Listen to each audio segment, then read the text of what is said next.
Students,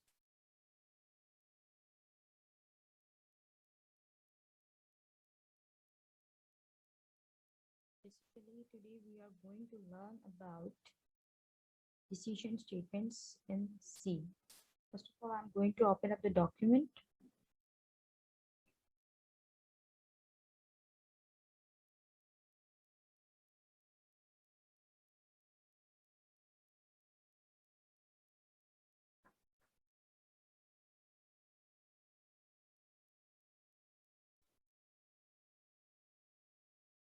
Let's the document begin. Till that, I'm going to open up the Visual Studio where I'm going to form the coding examples in front of you people.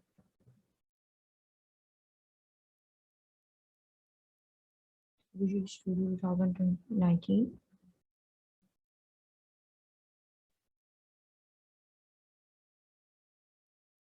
The PDF file has also been opened.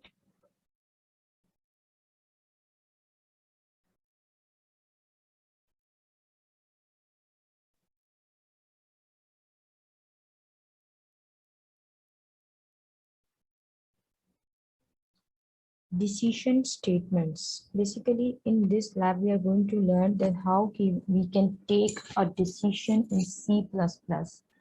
For example, you have two type of scenarios. Do you want to get out of the house or do you don't want to get out of the house? So in these two scenarios, you are going to evaluate the time period and also the condition of outside and inside the house. For example, आप इस वक्त घर से बाहर जाना चाहते हैं और इस वक्त रात के 4 बज रहे हैं और बाहर बारिश हो रही है. So in worst case scenario, you will take the decision to go out of the house. For example, अगर कोई emergency है, in case any kind of death or any kind of hospitalization, any kind of pain, आप ये decision लोगे कि आप इस worst situation में भी बाहर निकलो. ठीक है.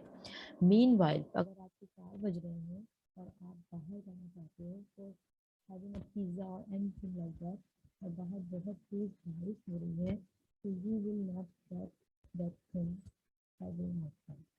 आप ज़्यादा प्रेफर करोगे तो आप डिलीवरी घर पे मंगाओगे. तो this is a kind of decision statement. मतलब जिस बेस पे हम फैसला करते हैं कि हमें किस वक्त क्या चीज़ परफॉर्म करनी है अकॉर्डिंग टू द सिनेरियो. ठीक है. जैसा कि हमारे पास नॉर्मली डिसीजन स्टेटमेंट में बात हो रही होती है कि आपके पास ग्रेडिंग प्रोग्राम आपने बना लिया कि आपके पास अगर स्टूडेंट है उसके मार्क्स आपके पास 70% हैं तो आपके पास किस ग्रेड पे लाई कर रहा है. अगर वो 50% मार्क्स सिक्योर कर रहा है तो वो किस ग्रेड पे लाई कर रहा है. फॉर एग्जाम्पल 50% मार्क्स का स्टूडेंट जो हमारे पास है वो सी की कैटेगरी में आ रहा है या डी की कैटेगरी में आ रहा है. It depends according to the condition जो आप यहाँ पे डिफाइन करोगे. 100 टिल 80 आपने ए ग्रेड रखा हुआ है तो 80 टिल 70 आपने बी ग्रेड रखा हुआ है. फिर उसके बाद 70 टू 60 सी ग्रेड रखा हुआ है. देन आपके पास 60 टू 50 डी ग्रेड रखा है आपने. तो आपके उस कंडीशन के हिसाब से आपके पास ग्रेड दिखाना होगा. ठीक है. डिसीजन स्टेटमेंट से बेसिकली आपके पास देखिए आपके पास फ्लो कंट्रोल सामने स्टोर हो रहा है. फ्लो कंट्रोल के लिए यही फिगर है स्टेटमेंट 1 एंड स्टेटमेंट 2. कौन सी स्टेटमेंट आपने परफॉर्म करनी है according to the expression true या फॉल्स. ये इफ एल्स की कंडीशन आपके सामने शो हो रही है. If the condition is this statement 1, else the condition is 2 तो आपके पास स्टेटमेंट 2 परफॉर्म होगी. For example, if it's raining outside and it's night 4 so आपके पास स्टेटमेंट 1 क्या होगी. Don't go outside. if it's not raining outside and it's time 4 and you want to get the pizza so you can easily go outside. ठीक है. according to the situation आपने यहाँ पे decision making की है. ठीक है. if a is greater than b the max value x equals to a otherwise max value is equals to b. so you have to evaluate this by using any kind of scenario. आप जहाँ पे perform करोगे कि आपके पास scenario के अंदर क्या है. ठीक है. Operator and equality operators are going to be shown in here. मतलब आपके पास मल्टीपल ऑपरेटर्स हैं. Equal equals to, not equals to, greater than, less than, greater than, less than equals to and greater than equals to. So this program is basically showing कि आपके पास output statement किस तरह से generate होगी. ये coding का basically scenario है, method है सी प्लस प्लस के के अंदर इफ एल्स स्टेटमेंट्स को डिटरमाइन करने का। ठीक है, अब हम चले जाते हैं इस प्रोग्राम के बाद नेस्टेड टू वे डिसीशंस की तरफ। Nested two way decisions basically आपके पास किस तरह परफॉर्म होते हैं। Now I am going to evaluate an example in front of you. Like आपके पास दो स्टूडेंट्स हैं who want to take admission in the school. ठीक है, फर्स्ट जो आपके पास स्टूडेंट है उसको एडमिशन चाहिए है बायो ग्रुप के अंदर। सेकंड जो स्टूडेंट है उसे एडमिशन चाहिए इन एनी मैट्रिक क्लास। सो जो फर्स्ट आपके पास स्टूडेंट है जिसे एडमिशन चाहिए बायो ग्रुप के अंदर, और सेकंड जो स्टूडेंट है जिसे आपके पास एडमिशन चाहिए जस्ट मैट्रिक क्लास में कहीं पर भी, तो आपके पास जो कंडीशंस होंगी, if student A equals to matric, मतलब 8 के उसके पास आपके पास ट्रांसक्रिप्ट होनी चाहिए। Then if the person have marks in science and maths good, तो आपके पास वो पर्सन जो है वो एलिजिबल हो जाएगा बायो के अंदर एडमिशन लेने के लिए। मीनवाइल आपके पास जो सेकंड पर्सन है जिसको जस्ट एडमिशन चाहिए मैट्रिक क्लास के अंदर आपकी स्कूल में, तो वहां पर आपके पास सिर्फ एक कंडीशन इंप्लीमेंट होगी कि उसके पास आपके जो स्टूडेंट है एक कंडीशन ट्रू होनी चाहिए कि 8 क्लास की ट्रांसक्रिप्ट होनी चाहिए। उसके आप मार्किंग जो है वो डिटरमाइन नहीं करोगे कि साइंस में कितनी है, मैथ में कितनी है, इंग्लिश में कितनी है, आप सेपरेटली उसकी मार्किंग डिटरमाइन नहीं कर रहे। सो नेस्टेड कंडीशन आपके पास एक स्टूडेंट के लिए जनरेट हो रही है, मीनवाइल आपके पास नेस्टेड कंडीशन दूसरे स्टूडेंट के लिए जनरेट नहीं हो रही। सिर्फ आपके पास फर्स्ट कंडीशन के बाद उसका आउटपुट आ जाएगा कि वो स्टूडेंट एलिजिबल है या नहीं। मीनवाइल सेकंड स्टूडेंट जो है उसको आपके पास 8 की ट्रांसक्रिप्ट होने के साथ साथ ये कंडीशन भी ट्रू करनी है कि उसके पास साइंस एंड मैथ्स के अंदर मार्क्स अच्छे हों, क्योंकि वहां पर जो वो चीज अवेल करना चाह रहा है, बायो ग्रुप की फैसिलिटी जो वो अवेल करना चाह रहा है, उसके लिए नेसेसरी है कि आपके पास उसकी दोनों कंडीशंस ट्रू डिटरमाइन हो। Okay students, multiway decision making basically switch case के थ्रू आप मल्टीवे डिसीजंस ले सकते हैं। फॉर एग्जांपल, जैसे आप यहाँ पर एग्जांपल देख सकते हैं स्विच केस से रिलेटेड, मैं शेयर कर रही हूँ एग्जांपल लाइक दिस 10 9 8 7 6। बहुत ही बेसिक एग्जांपल आपके सामने यहाँ पर परफॉर्म की गया है कि जो आपके पास डिटरमाइन कर रहा है your grading according to the switch statements, और वही चीज आपके पास if and else if blocks के थ्रू भी डिटरमाइन की गई है। ठीक है, अब देखिए आपके पास स्विच के सिनेरियो किस तरह से वर्क कर रहा है कि जस्ट एक वेरिएबल को इसने रीड आउट किया है यहाँ पर, और उस वेरिएबल को रीड आउट करने के बाद केसेस डिटरमाइन कर रहे हैं हम, case 1, case 2, case 3, and then default value of the case. तो ये आपके पास स्विच प्रोग्राम डिटरमाइन कर रहा है कि किस केस के ऊपर आपकी कंडीशन क्या परफॉर्म होगी। मीनवाइल आपके पास जो ये सिचुएशन है, यहाँ पर आपके पास एक्चुअल फिगर दे दिया गया है, एक्चुअल फिगर के थ्रू आपके पास डिवीजन परफॉर्म हो रहा है।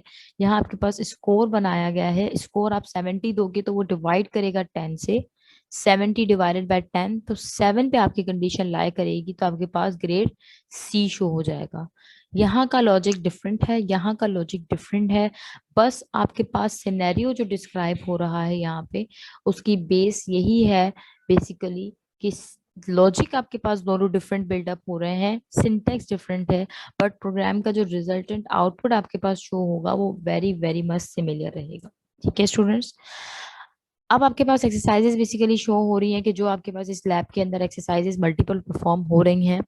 एक्सरसाइजेस परफॉर्म और स्टार्ट करने से पहले मैं यहाँ पर विजुअल कोड स्टूडियो ओपन कर देती हूँ, जहाँ पर जाकर हम थोड़ा सा प्रैक्टिकल अप्रोच देखते हैं अपने वर्किंग की, अपने प्रोग्राम की। प्रैक्टिकल अप्रोच में हम उसको डिस्कस करने की कोशिश करेंगे, हम खुद परफॉर्म करने की कोशिश करेंगे अपने प्रोग्राम्स को। For example this is are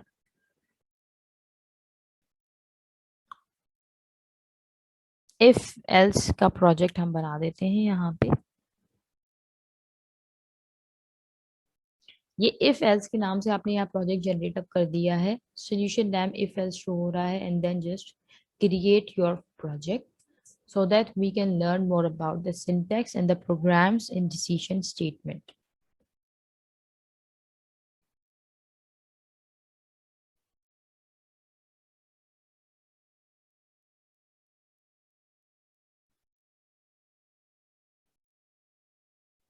The screen is going to be opened soon, and then we will add C++ file in the project, and we will perform the syntax explanation and the program in decision statements. फिर values वगैरह हम देखेंगे कि हमारे पास first value enter करने पे आपके पास क्या रिजल्टेंट आ रहा है, सेकंड वैल्यू एंटर करें, दोनों वैल्यूज इक्वल हैं नहीं है, इस तरह के कुछ प्रोग्राम्स हम डिस्कस करने वाले हैं आज की इस लैब के दौरान। और हम रिजल्ट्स डिस्कस करने वाले हैं कि आपके पास रिजल्ट्स किस तरह शो हो रहे हैं। मतलब स्टूडेंट्स आपके पास ओपन हो चुकी है आपकी विंडो, इफ एल से रिलेटेड आपका प्रोजेक्ट जो है वो जनरेट हो चुका है। अब सोर्स फाइल पर जाने के बाद हमने यहाँ पर ऐड कर देनी है C++ आइटम की file, add new item,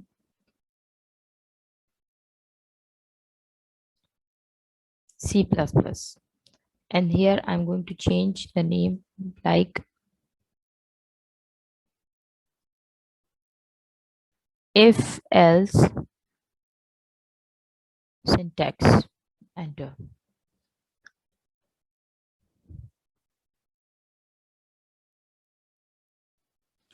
file generate हो चुकी है आपके पास इफ एल्स सिंटैक्स के नाम से। अब यहाँ पर हम जनरेट करना स्टार्ट करेंगे अपने सिंटैक्स को कि इफ एल्स के अंदर हमारे पास सिंटैक्स किस तरह से शो हो रहा होता है। इसको क्लोज कर दें, यहाँ पर हम जनरेट करते हैं इफ एल्स। ओहो, हमारा प्रोजेक्ट जो है वो एग्जिट हो चुका है, नो इश्यूज। हम ओपन अप कर लेते हैं विजुअल स्टूडियो अगेन। हमने एग्जिट विजुअल स्टूडियो के बटन पे क्लिक कर दिया, जिसकी वजह से हमारा प्रोजेक्ट जो है वो वहां से रिमूव हो गया है। प्रोजेक्ट ऑलरेडी क्रिएटेड है, हम जस्ट उसे ओपन कर लेंगे। ओपन कर ली है हमने प्रोजेक्ट की file.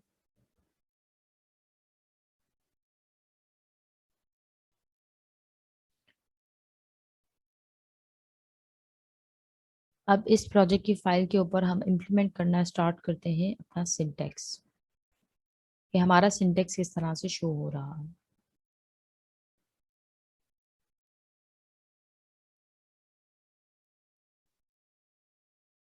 An error attack if else while opening if else CPP।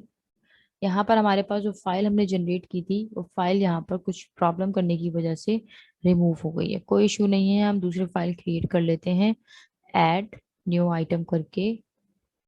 Existing item पे जस्ट हमने क्लिक आउट कर दिया है। लेट्स सी, हम ट्राई कर लेते हैं, अगर हमारा एग्जिस्टिंग आइटम ओपन हो जाता है तो हम देख लेते हैं।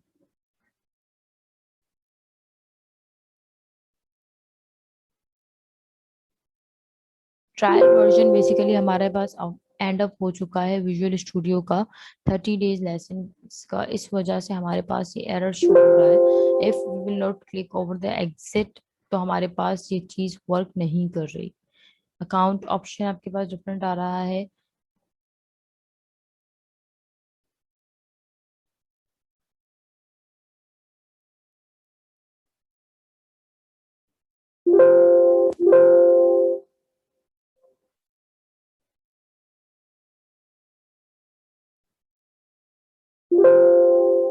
हमें अलाउ नहीं कर रहा विजुअल स्टूडियो हमारा कोड परफॉर्म करने के लिए।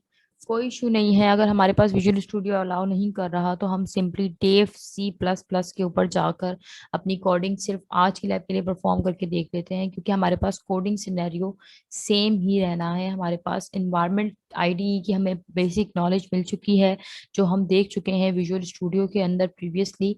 अब हम परफॉर्म कर लेते हैं विजुअल कोड के अंदर, क्योंकि मैं आपको जस्ट विजुअल कोड की एक्सप्लेनेशन बेसिकली यहाँ दे रही हूँ। ठीक है, ओके स्टूडेंट्स, हम यहाँ पे क्रिएट अप करेंगे file, new file is source project file. In this particular file we are going to have the syntax of the code. Syntax आपके पास बेसिकली क्या होता है, the way how you write the code. हम इस चीज को कमेंट आउट कर देते हैं यहाँ पे, ताकि ये चीज हमारे प्रोग्राम को आगे मजीद डिस्कस ना करे। इफ स्टेटमेंट यूज करने के बाद आप यहाँ पर राइट डाउन करते हो condition of the if statement, curly bracket open and close. इस ब्लॉक के अंदर आपके पास आ जाती है स्टेटमेंट जो कि आप परफॉर्म करवाना चाह रहे हो। ओके, एंड देन आपके पास सिंपल इफ स्टेटमेंट जब आप लर्न अप कर जाते हो, उसके बाद आप देखते हो इफ एल्स की कंडीशन। इफ एल्स की कंडीशन के अंदर आपके पास सेकंड कंडीशन पे आ जाता है एल्स ब्लॉक, एल्स ब्लॉक के आपके पास curly bracket open and curly bracket close होने के बाद आप यहाँ पर डिफाइन करते हो अपने स्टेटमेंट 2। स्टेटमेंट 1 आपके पास इफ कंडीशन सेटिस्फाइड होगी तो प्रिंट होगा, अगर इफ कंडीशन सेटिस्फाइड नहीं होती तो आपके पास स्टेटमेंट 2 ही प्रिंट होगा, इसके अलावा और कोई ऑप्शन आपके पास नहीं है। फॉर एग्जाम्पल यहाँ पर हम देखना चाह रहे हैं वैल्यूज आर इक्वल और नॉट। यहाँ हम ये चीज जज करना चाह रहे हैं कि वैल्यूज आर इक्वल और नॉट, और इसके अलावा हम देखना चाह रहे हैं number some is with in range और नॉट। मतलब कुछ पर्टिकुलर आपने range they the, for example 1 till 100, और इस नंबर सम के अंदर आपके पास नंबरिंग की सम होने के बाद ये इस रेंज के अंदर लाई करता है या नहीं। तो ये भी आपके पास एक कंडीशन है जहां आप चेक करोगे यस एंड नो कंडीशन के अंदर आप आउटपुट दे रहे होंगे। ये सिंपल सिंटेक्स की बात थी। अब हम डिस्कस कर लेते हैं second thing which is related to the program. एक प्रोग्राम बनाकर देख लेते हैं उसका आउटपुट किस तरह से आपके पास डिस्प्ले हो रहा है। स्टार्टिंग में बिल्कुल सिंपल प्रोग्राम बनाकर देखते हैं। इफ स्टेटमेंट को यूज करते हुए, इफ एल्स स्टेटमेंट के थ्रू सिंपल हम लोग क्या कर रहे हैं इस प्रोग्राम को जनरेट करने में। फर्स्ट नंबर एंटर करेगा यूजर, सेकंड नंबर एंटर करेगा यूजर, और फिर हमारे पास प्रोग्राम आउटपुट शो करेगा कि first number and second number are equal to each other और नॉट। तो सिंपल इस वर्क को परफॉर्म करने के लिए हम यहाँ पर कर देते हैं hash include IOStream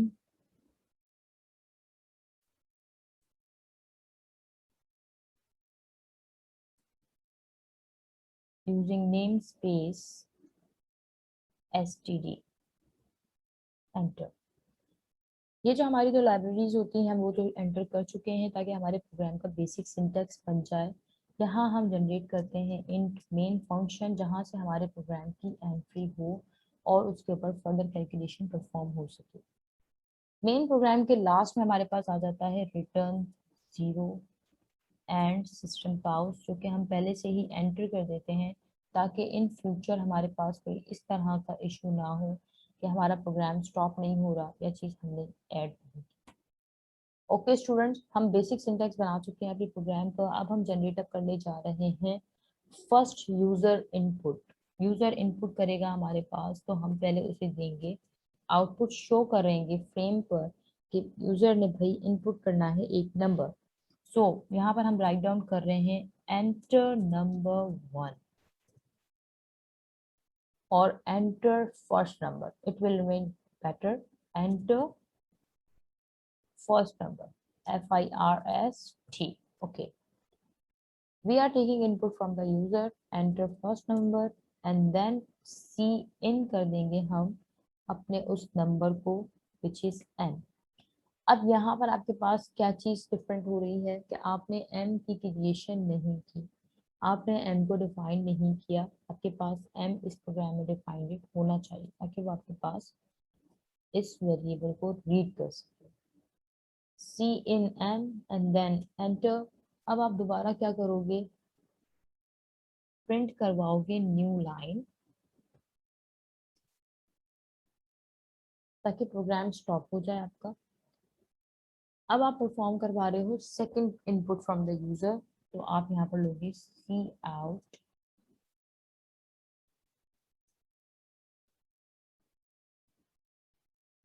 enter second number.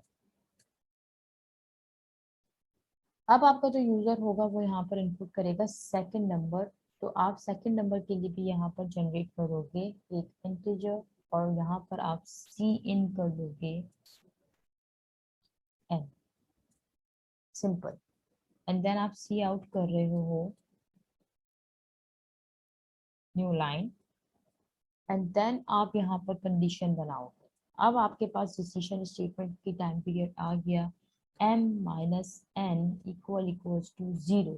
मतलब अगर आपके पास m और n की वैल्यू में जब माइनस हो तो जब रिजल्टेंट 0 बचे तो इक्वल्स टू आपका क्या है, सही है। मतलब नेगेटिव हो या पॉजिटिव हो, सी आउट कर दिया आपने आउटपुट को के numbers are equal. Simple simple cout कर दिया आपने, नंबर्स आर इक्वल। एल्स आपके पास क्या कंडीशन परफॉर्म होगी, एल्स आपके पास सी आउट हो जाएगा numbers are not equal, are not equal, terminator operator. अब आपका कंप्लीट प्रोग्राम जो है वो बन चुका है। एग्जीक्यूट करके देखते हैं हमारे पास प्रोग्राम की नौयत क्या है, रनिंग आउटपुट किस तरह शो हो रहा है। डेस्कटॉप पे हम सेव कर देते हैं फाइल 1 के नाम से और हम इसको रन करके देखते हैं हमारे प्रोग्राम का आउटपुट क्या जनरेट हो रहा है। Using name space SPACE, basically हमारे पास लाइब्रेरी इनपुट करने की कोशिश की था, सेव कर दिया आपने दोबारा और अब आपने इसको कर दिया execute. Using name space STD, यहाँ पर आई थिंक इन्वर्टेड कॉमास की वजह से मे बी एरर आ रहा हो, तो हम इस चीज़ को यहाँ पर चेंज कर देते हैं क्योंकि कंपाइलर आपके पास उस सूरत में भी एरर दे रहा होता है कि जब अपर लाइन के अंदर कोई एरर आ रहा है, अपर कोडिंग के अंदर। लेट्स सी कि हमारे पास क्या ये एरर है, यहाँ पर डबल कोट शो हो रहा है। हम इस चीज़ को रिमूव करके अगेन str string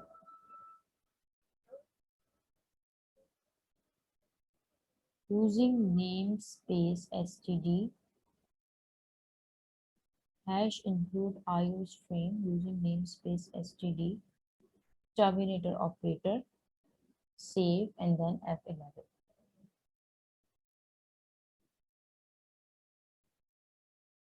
हमारे पास हमने शायद यहाँ पर राउंड ब्रैकेट जो यूज कर दिए, ये हमारे पास मिस्टेक आ रही है।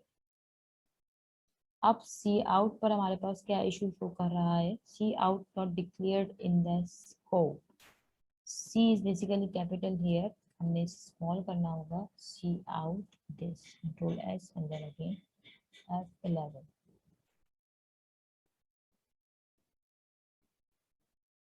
enter first number 45, enter 45, enter numbers are equal।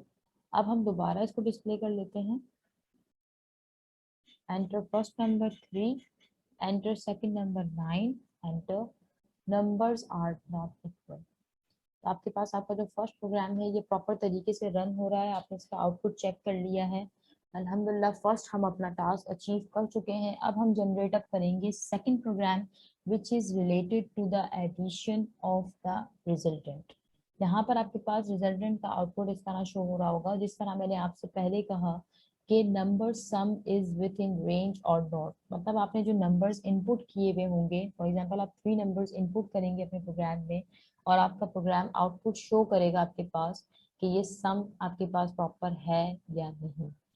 हम यहाँ पर एक सिंपल वर्ड फाइल जनरेट कर देते हैं जहाँ पर हम अपने कोड्स को सेफ रखेंगे। इन फ्यूचर हमें ये कोड वर्किंग कंडीशन में इजी रहेंगे यूज करने के लिए। यहाँ पर मैं सेव कर देती हूँ हमारे कंप्लीट कोड को, कंट्रोल Z, हमारे complete program 1, control A, control C and then here control V।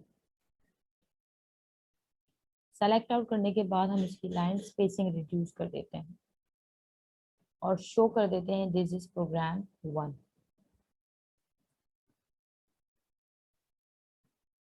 And enter.